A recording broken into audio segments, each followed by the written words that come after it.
Spoiled by Coco presents whole wheat pizza with homemade pizza sauce. For the dough, in a bowl take 110 ml warm water. That is, if you put your finger in, you won't feel any discomfort. Add 15 gram castor sugar, dissolve it. Then add 6 gram 2 teaspoon instant yeast and mix lightly. Cover the bowl and let the yeast bloom for 10 minutes. After 10 minutes, your yeast mixture should bloom like this. If it isn't frothy, discard it and make again. To this, add 180 gram whole wheat flour,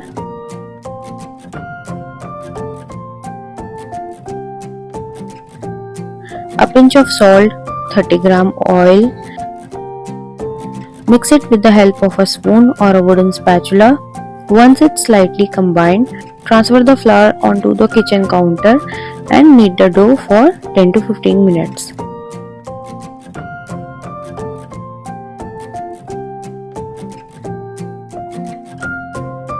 If the dough feels dry, then you can add 1 to 2 tablespoons of water at a time and continue to knead it.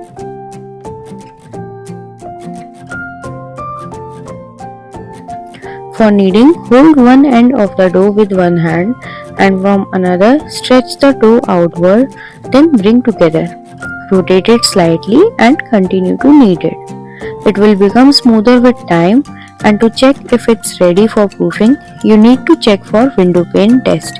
To do that, take a small portion of dough and stretch it thin such that light can pass through it. If it tears or you cannot stretch it thin enough to let light pass through it, then knead it further for 2 to 4 minutes. Here I'll show you. See, I cannot stretch it thin enough to let light pass through it, so I will continue to knead it further.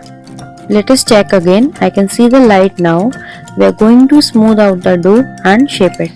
For that, tuck the corner in the center. Then use both your hands. Pull the dough towards you, sliding it on the counter. This will give you smooth dough. For proofing, in a bowl add oil and grease it well. Then I'll place my dough inside it. Drizzle a little oil on top to prevent the dough from drying out. It prevents the dough sticking to the cling film. Cover it and let proof for an hour till it doubles in size. In the meanwhile, let us make pizza sauce. For that, use red tomatoes. I have here about a kilogram, and I am going to cut the eye from top and on the bottom make a slit in X shape. Here I am making it in large quantity and will store it. This way I'll have my pizza sauce ready with me whenever I make pizza. Put them in boiling water and cook for few minutes till you see the skin starting to separate from tomatoes. Drain them out and place in a bowl with cold water to stop the cooking process, also to cool them.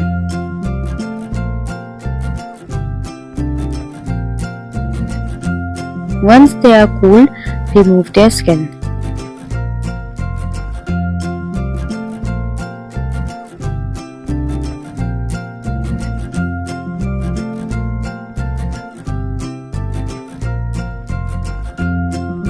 Now I'll use a stick blender to grind them, but I will not grind it smooth. Instead, keep it a chunky.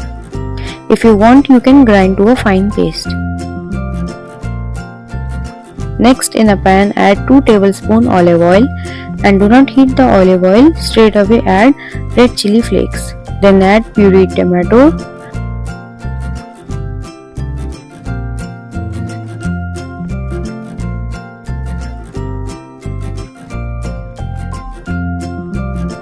One and a half teaspoon black pepper powder, salt to taste and mix well.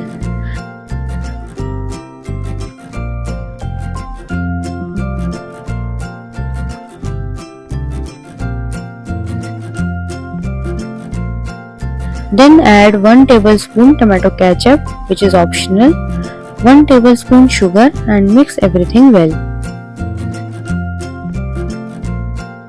Next I will add 1 teaspoon of pizza seasoning You can use oregano packets that you get when you order pizza. Mix and let cool for 4 to 6 minutes. Our sauce is ready. You can store this in an airtight container for up to 15 days. Our dough have rested well and it's double in size. Knock it over lightly and deflate the dough. Dust your working station with flour and tip the dough over it. Knead it slightly, then divide the dough into two.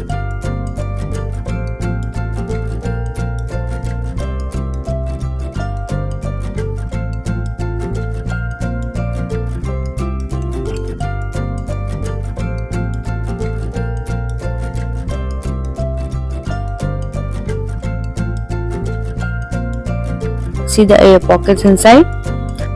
Roll them into a round shape, making sure that you smooth the top as much as you can. Then cover it with a kitchen towel and let it proof for second time for 30 to 45 minutes. After second proofing, take one of the dough and place it on the kitchen counter that is dusted with flour, while keep the other dough covered. For shaping, dust the dough with flour and start pressing it from center towards the edges while rotating it. This way you will ensure that a border gets formed around the edges, which will help prevent your sauce from spilling. You can also pull the dough like this to shape it. Just hold the center from one hand while from another pull the edges outward gently, all the while making sure the edges remains intact. Lift the dough like this and dust off the extra flour from beneath. Once our crust have shapen, let us arrange our pizza. First, put some sauce in the center and spread it with the help of a back of a spoon.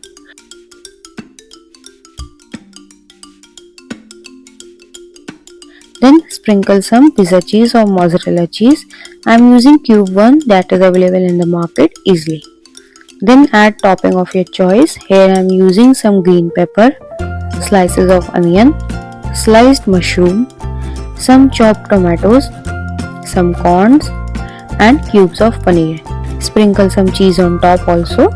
Then sprinkle some crushed black pepper. Now for putting it in an oven, first take some flat kitchenware. You can use your chopping board also. Sprinkle it with flour. Now lift the pizza from its edges like this and gently slide it over the board. You can reshape in your pizza again.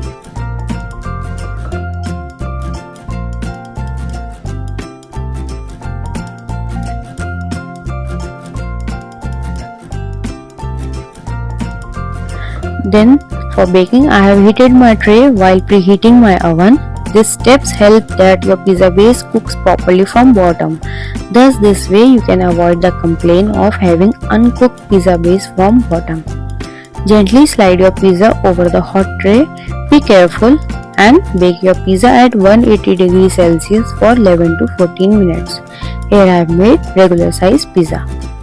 If you want, you can shape your pizza dough, then put it on a cool baking tray and then arrange it as per your choice. This way you won't have to shift your arranged pizza onto a tray then to a baking tray, thus making it easier to bake one. Also, you can lower your baking temperature by 170 degrees Celsius.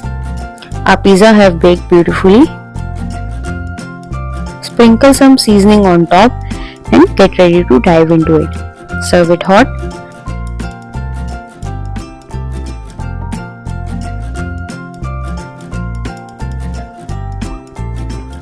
Let us slice our pizza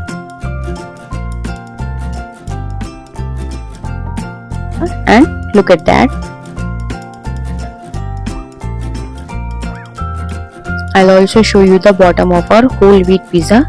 It has cooked nicely.